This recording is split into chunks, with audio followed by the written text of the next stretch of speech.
Thanos जब Wakanda आता है तब वो हल्क बस्टर को बड़ी सी रॉक में फंसा देता है और रोडी के आर्मर को भी डिसेबल कर देता है।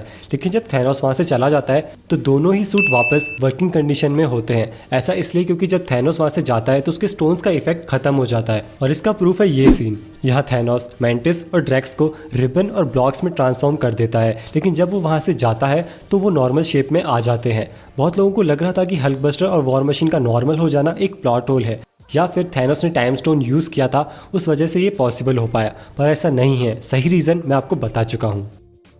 इत्री, जिसने कि म्योने, स्टॉर्म ब्रेकर और इन्फिनिटी गॉन्टलेट जैसे पावरफुल इक्विपमेंट्स बनाए, उसने कहा था कि स्टॉर्म ब्रेकर बायफोर्स समन करने में सक्षम है और स्टॉर्म ब्रेकर के फॉर्जिंग मोल्ड पर हम बायफोर्स के पैटर्न को भी देख सकते हैं।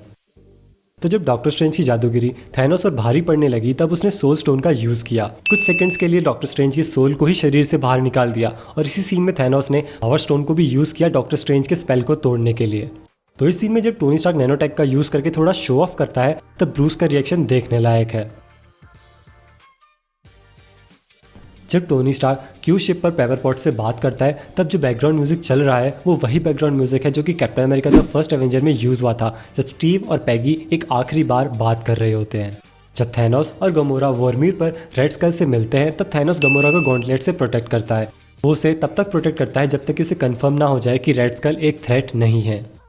इन्फिनिटी वॉर की ओपनिंग में जब थैनोस थॉर की शिप को तबाह कर देता है तब हम ग्रैंड मास्टर के लेजर वेसल को देख सकते हैं जो कि थॉर और वेलकैरी ने चुराया था भागकर बचने के लिए। इस सीन में आयरन मैन और स्पाइडरमैन बॉम्ब के ब्लास्ट होने से पहले ही अपना हेलमेट ऑन कर लेते हैं।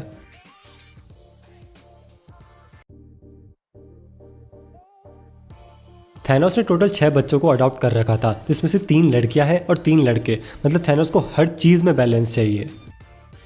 जब भी टोनी स्टार्क नैनोटेक की हेल्प से कुछ बनाता है तो उसका ब्लूप्रिंट या कह सकते हैं उसकी डिजाइन को हम यहाँ लेफ्ट कॉर्नर में देख सकते हैं। जैसे थॉर 1 में थॉर का इंट्रोडक्शन बाकी की कास्ट से हुआ था गाड़ी से टकराकर, वैसे ही इन्फिनिटी वॉर में भी थॉर का इंट्रोडक्शन बाकी की कास्ट से हुआ था, पर इस बार स्पेस जेट से टकराकर। अगर आपको याद हो तो स्पाइडरमैन होमकमिंग में स्पाइडरमैन एटीएम फाइट में नकली थॉर को देखकर कहता है कि मुझे लगा था तुम सच में हैंडसम हो। और जब इन्फिनिटी वॉर में पीटर क्विल थॉर को गुड लुकिंग मानने से मना कर देता है तब पीटर पार्कर का रिएक्शन तो आप देख ही सकते हो। वो इस बात से बिल्कुल भी एग्री नहीं करता। Tall guy, not that good looking, needed saving. Iron man 2 में इवैन वैंको ने टोनी से कहा था कि if you could make a god bleed people would cease to believe in him, और ठीक 8 साल बाद आई इन्फिनिटी वॉर में टोनी ने बिल्कुल यही किया।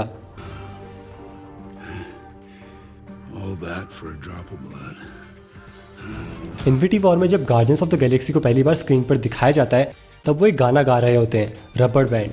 ये गाना ऐसे लड़के के बारे में है जिसे चिढ़ाया जाता है क्योंकि वो ओवरवेट है, और मूवी में कुछ समय बाद पीटर क्विल को भी इसी बात पर चिढ़ाया जाता है।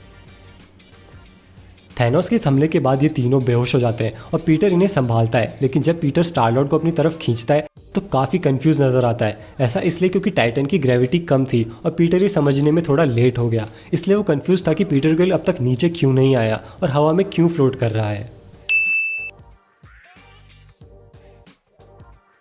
तो ये एक फनी डिटेल है। इस शॉट को जूम करके देखें तो साफ पता चल रहा है कि थैनोस नेचुरली टकला नहीं है, वो शेविंग करके आया था। अब मुझे तो ये सोचकर हंसी आ रही है कि थैनोस आखिर कैसी हेयर स्टाइल रखता था। इस सीन में टोनी ने अपने जैकेट के नीचे एक टी शर्ट पहन रखी है, लेकिन फाइनल बैटल के वक्त वो टी शर्ट गायब हो जाती है। ऐसा इसलिए क्योंकि वो टी शर्ट भी नैनोटेक से बनी हुई थी।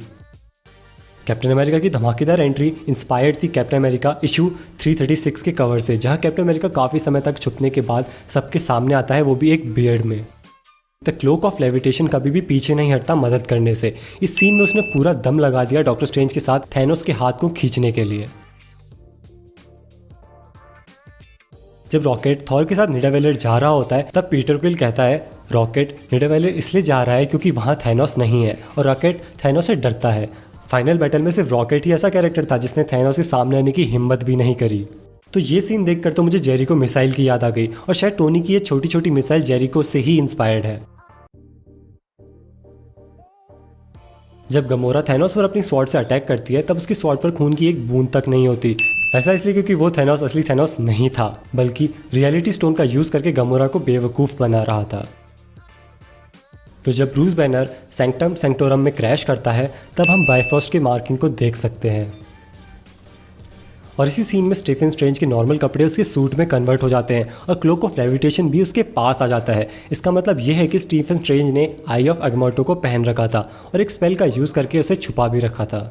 जब थैनोस को सभी इन्फिनिटी स्टोन्स मिल जाते हैं तब थॉर उस पर हमला कर देता है और इसका जवाब देते हुए थैनोस भी सभी इन्फिनिटी स्टोन्स को एक साथ यूज़ करके एक बीम फायर करता है और ये बीम वाइट कलर की होती है, यानी कि सभी इन्फिनिटी स्टोन्स को कंबाइनली यूज़ करें तो एक न्यूट्रल कलर की बीम फायर होती है। कैप्टन अमेरिका सिविल वॉर में जो मूव कैप्टन अमेरिका ने यूज़ किया था स्पाइडरमैन के अगेंस्ट, सेम वही मूव थैनोस ने भी यूज़ किया।